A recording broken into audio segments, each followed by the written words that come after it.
Taekwondo. Today, is one of the world's most popular Olympic sports. Fast, athletic, spectacular. But the art that emerged from Korea's 9 original kwans in the 1940s was completely different.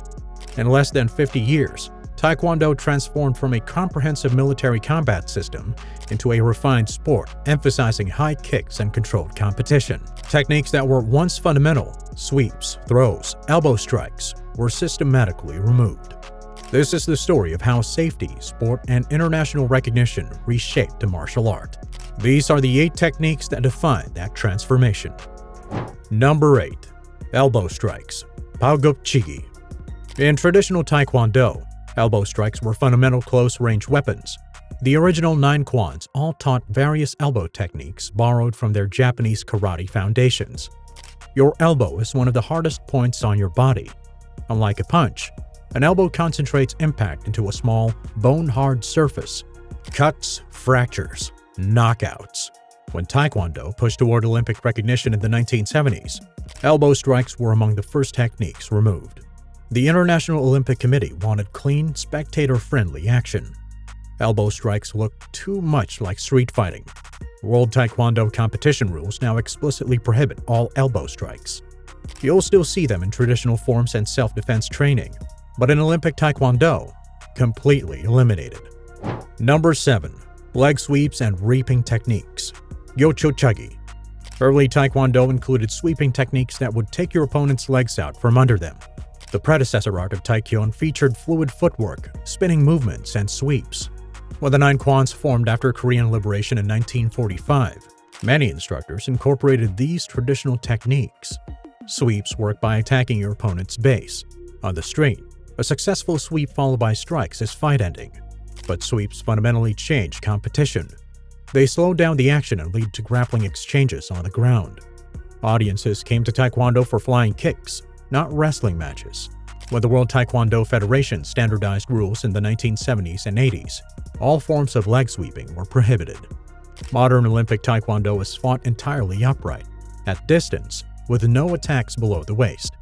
The sweeps that were once fundamental, completely removed. Number 6. Knee strikes. Muriapchigi. Knee strikes are among the most powerful close-range weapons in striking arts. Traditional Taekwondo included straight knees to the body, curved knees to the head in the clinch, and flying knee strikes. The original kwans recognized that not every fight stays at kicking range.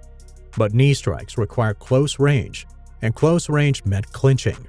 Clinching was exactly what Olympic Taekwondo wanted to eliminate. When the sport evolved in the 1970s, the Korean Taekwondo Association made a decisive choice. Taekwondo would be a kicking art first. That meant keeping fighters at distance. Modern World Taekwondo rules explicitly prohibit all knee strikes. The rules state that only kicks using the foot below the ankle and straight punches to the torso are permitted. Referees break apart clinches within seconds. You'll still find knee techniques in traditional forms and military self-defense training, but in Olympic competition, banned for over 40 years. Number 5. Spinning back fist strikes. Dongjumok.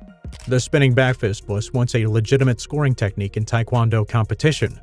You'd pivot 180 or 360 degrees, whipping your fist into your opponent's head with full rotational momentum. The power generation is similar to a spinning back kick, but you're delivering force through 2 knuckles. In early competition, before the mid-1980s, spinning back fists were allowed and could score points. Fighters trained them extensively. Landing a clean spinning back fist could end a match. But the injury rate told a different story. Concussions, broken orbital bones, jaw fractures. The technique created a philosophical problem. The Korean government and World Taekwondo Federation were building an identity around high spinning kicks. By the late 1980s, all hand strikes to the head were banned from Olympic competition. Today, punches are only allowed to the torso and rarely score points. Some traditionalists argue this weakened Taekwondo as a complete martial art, but the organizers decided better to be the world's premier kicking art than a confused hybrid. Number 4. Groin strikes. There's no faster way to end a real fight than a kick to the groin. The front kick, upchagi, is one of the first techniques beginners learn. But where you aim makes all the difference. In traditional Taekwondo self-defense, groin kicks were taught as primary defensive tools. Street confrontation? Front kick to the groin. Fight over. A full-force Taekwondo kick to the groin can cause testicular rupture, internal bleeding, trauma requiring surgery. But Taekwondo was evolving into a sport, and sports need fair competition rules. Groin attacks were among the first techniques prohibited when the Korea Taekwondo Association began standardizing rules in the 1960s and 70s. Modern world Taekwondo rules specify that all techniques must land above the waistline. Legal targets are the torso protector and the head. Go low even by accident? Penalty. Intentionally? Disqualification. The rule fundamentally changed how fighters position themselves. Without the threat of low attacks, competitors use narrower stances and focus entirely on upper body offense. Traditional self-defense schools still drill groin kicks extensively. The sport evolved away from it. The martial art never forgot it. Number 3. Throwing and takedown techniques. Original Taekwondo included throwing techniques. With the 9 kwans formed after the Korean liberation, their founders brought diverse influences. Some kwans taught hip throws, shoulder throws, and sweeping takedowns, similar to judo. The idea was to create a complete fighting system that worked at all ranges. Korean martial arts like Taekwondo historically included throws and trips. The early Taekwondo masters attempted to preserve this heritage. But throws create a fundamental problem for sport. They kill the pace. A successful throw leads to ground grappling. The action stops. Television viewership drops. When the World Taekwondo Federation was established in 1973, the decision was made. Taekwondo would be a pure striking art. The 1975 rules were explicit. No throws, no takedowns, no ground fighting. If either fighter goes to the ground, the referee immediately resets both to standing. Modern rules allow clinching for only seconds, but referees break it apart. Some traditional schools still teach throws as part of complete self-defense, but in Olympic Taekwondo, completely absent from how modern fighters train. The transformation was complete, from comprehensive fighting system to specialized kicking sport. Number 2. Attacking downed opponents. In modern Taekwondo competition, when someone goes down, the fight stops immediately. The referee steps in, protects the downed fighter, and begins the count. This seems obvious. Basic sportsmanship, basic safety. But this rule represents a fundamental philosophical shift. In traditional Korean martial arts training, particularly military applications, the approach was different. Early Taekwondo taught to Korean military and police included realistic combat training, where fights don't stop because someone falls. But when Taekwondo moved towards sport, the International Olympic Committee had non-negotiable requirements, comprehensive safety standards, and rules acceptable to global television audiences. World Taekwondo rules are now absolute. When a contestant is knocked down, the referee calls kalyo, break. The attacker must immediately move away. Even if the downed fighter wants to continue, the referee must count to 8 before resuming. This mandatory 8 count protects fighters from continuing while disoriented. Attacking a downed opponent is a serious foul. Immediate penalty. Do it with intent to injure? Disqualification, suspension, potential criminal charges.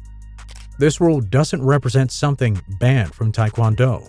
It represents the sport codifying civilized conduct and athlete protection for international recognition. It's one of the clearest examples of transformation from martial art to regulated sport. Number 1. Strikes to the throat and neck.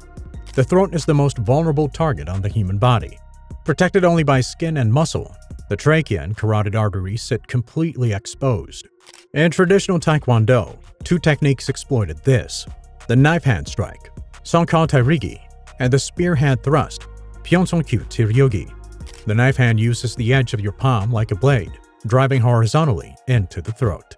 The spear hand extends your fingers together, thrusting like a spear into the trachea. Both appear in Taekwondo's traditional forms. The Pumse black belts perform. They were taught in the original kwans as serious self-defense techniques, particularly for military applications. The damage isn't theoretical. These strikes can collapse the windpipe, fracture the larynx, cause severe trauma to the carotid arteries. In Korean military training, soldiers drilled these against wooden posts to develop precision and finger strength. Techniques that can kill, not just injure. But when Taekwondo organized for competition, Even in the earliest days of the 1960s and 70s, throat strikes were never legal. This wasn't about banning something previously allowed. It was establishing that sport competition operates under completely different rules than military combat. Modern world Taekwondo rules are explicit. Legal targets are the torso protector and head guard. But head specifically means covered areas, the face, top, and sides. The neck and throat are completely off limits.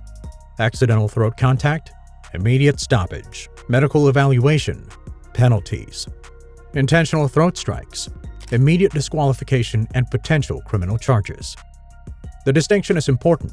These techniques still exist in traditional Taekwondo. They are still taught in self-defense and military training. They still appear in the forms practitioners perform. But they were separated from sport competition from the very beginning. They represent the difference between Taekwondo as martial art and Taekwondo as Olympic sport. Some knowledge is preserved not to be used in competition, but remembered as part of the art's complete heritage. These are the techniques that define Taekwondo's evolution from comprehensive military combat system to refined Olympic sport. Elbow strikes, sweeps, knee strikes, spinning back fists, groin strikes, throws, attacking downed opponents, and throat strikes. Some removed for safety, some eliminated to create a distinct sporting identity. All part of the transformation from Korea's 9 original kwans to the Olympic podium. Modern Olympic Taekwondo is faster, more athletic, more accessible to worldwide audiences. But traditional schools still preserve the complete art. Techniques that don't appear in competition but remain part of Taekwondo's heritage. The question isn't which version is right. Both serve different purposes. Sport Taekwondo showcases spectacular kicking techniques on the world stage. Traditional Taekwondo preserves a complete self-defense system. What do you think? Did the evolution strengthen or weaken Taekwondo as a martial art? Let me know in the comments. If you want to explore more martial arts history, hit that subscribe button. Until next time, train hard, stay safe, and remember, every martial art adapts to serve its time.